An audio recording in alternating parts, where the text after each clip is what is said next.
கனகவர்ஷினி astrology channel நேயர்கள் அனைவருக்கும் வணக்கங்கள். 2025ஆம் வருடம் நிகழக்கூடிய சந்திர கிரகணம் ஆவணி 22ஆம் தேதி, அதாவது செப்டம்பர் 7 ஞாயிற்றுக்கிழமை இரவு 9:56 இரவு 1:26 மணி வரை பூரட்டாதி நட்சத்திரத்துல இந்த சந்திர கிரகணம் நடக்க போகுது. சந்திர கிரகணம் பௌர்ணமி தினத்தன்று நடக்கக்கூடிய ஒரு வானியல் நிகழ்வு. இந்த சந்திர கிரகணம் பார்த்தீங்கன்னா ராகுவால் ஏற்படுத்தக்கூடிய ஒரு நிகழ்வு. எனவே இதை ராகு கிரஸ்த சந்திர கிரகணம்னு சொல்றோம். இந்தியாவில் இந்த ஞாயிற்றுக்கிழமை நடக்கக்கூடிய சந்திர கிரகணம் முழு சந்திர கிரகணமா எல்லா இடத்துலையுமே தெரியும். சந்திர கிரகணம் நிகழக்கூடிய நேரம், அதாவது சந்திர கிரகணத்துல பல நிலைகள் இருக்கு. அதனுடைய நேரங்கள்னு பார்க்கும் பொழுது கிரகண ஆரம்ப நேரம் அது 9:56. ஆனா முழு கிரகண ஆரம்பம் பார்த்தீங்கன்னா 10:59க்கு, கிரகணத்தின் மத்திய பகுதி 11:41க்கு, முழு கிரகண முடிவு 12:23 PM. மொத்தமான கிரகண முடிவு நேரம்னு பார்த்தீங்கன்னா இரவு 1:26. இதுல பாத்தீங்கன்னா முழு கிரகண ஆரம்பம் அப்படின்னு என்ன அர்த்தம்னு கேட்டீங்கன்னா, சந்திர கிரகணம் ஆரம்பிச்சு பூமி சந்திரனை முழுமையாக மறைத்து சந்திரனை ஒளி இழக்க செய்கிற நேரம் முழு சந்திர கிரகணம். அதாவது கிரகண ஆரம்பத்துல பாத்தீங்கன்னா கொஞ்சம் கொஞ்சமா சந்திரன் மறைய ஆரம்பிக்கும். முழு கிரகணத்துல சந்திரன் 100% மறைக்கப்பட்டு முழுமையாகவே தெரியாது. இதுதான் முழு கிரகண ஆரம்பம். அதே மாதிரிதான் முழு கிரகண முடிவும் கூட. எனவே முழு கிரகண நேரத்தின் நேரம்னு பார்த்தீங்கன்னா இரவு 10:59 நள்ளிரவு 12:23 AM வரை, அதாவது ஒரு 1.5 மணி நேரம் முழு கிரகணம்.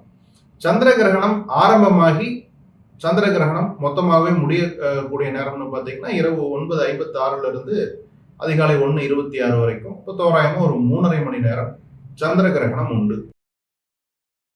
சந்திர கிரகணத்தில் என்ன செய்யலாம் செய்யக்கூடாதுன்னு பார்த்தீங்கன்னா, பொதுவாகவே கிரகணம் நிகழும் நேரத்தில் உணவு எடுத்துக்கொள்வதை தவிர்க்க வேண்டும். அதுவும் இந்த சந்திர கிரகணம் நள்ளிரவு நேரத்தில் வருவதால் அந்த தொந்தரவு இல்லை. எனவே முடிந்த அளவு ஈவினிங் ஒரு 7 மணிக்குள்ள உங்களுடைய இரவு உணவுகளை எடுத்துக்கொள்ளும் பட்சத்தில் ஒன்றும் பெரிய பிரச்சனை இல்லை.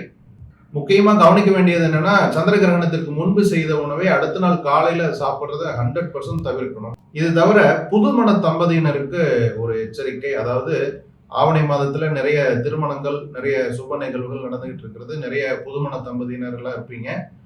சந்திர கிரகணத்தின் பொழுதோ அல்லது சூரிய கிரகணத்தின் பொழுதோ தம்பதிகள் உடலுறவு தாம்பத்தியம் வைத்துக் கொள்வதை தவிர்க்க வேண்டும். ஏன்னா கிரகண நேரத்தில் தாம்பத்தியத்தில் ஈடுபட்டு ஒரு கரு உருவாகும் பொழுது அது குடும்பத்திற்கு அவ்வளவு நல்லதல்ல. உங்களது சந்ததிக்கு, குடும்பத்தினருக்கு அவ்வளவு சிறப்பா இருக்காதுங்கிறது ஒரு இது.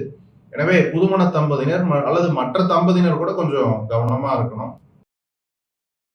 கிரகண தோஷம் உள்ள நட்சத்திரங்கள்னு பாத்தீங்கன்னா, இந்த சந்திர கிரகணம் பூரட்டாதி நட்சத்திரத்தில் நிகழ்வதால் பூரட்டாதிக்கு முன்பும் பின்பும் உள்ள நட்சத்திரங்களான சதயம் மற்றும் உத்திரட்டாதி மற்றும் பூரட்டாதியினுடைய அணுஜென்ம திரிஜென்ம நட்சத்திரங்களான புனர்பூசம், விசாகம் போன்ற நட்சத்திரங்கள், மொத்தம் 5 நட்சத்திரங்களுக்கு கிரகண தோஷம் உண்டு. எனவே இந்த நட்சத்திரத்தில் பிறந்தவங்க எல்லாருமே கிரகணம் முடிந்த அடுத்த நாள் காலையில கிரகண சாந்தி செய்து கொள்ளவும்.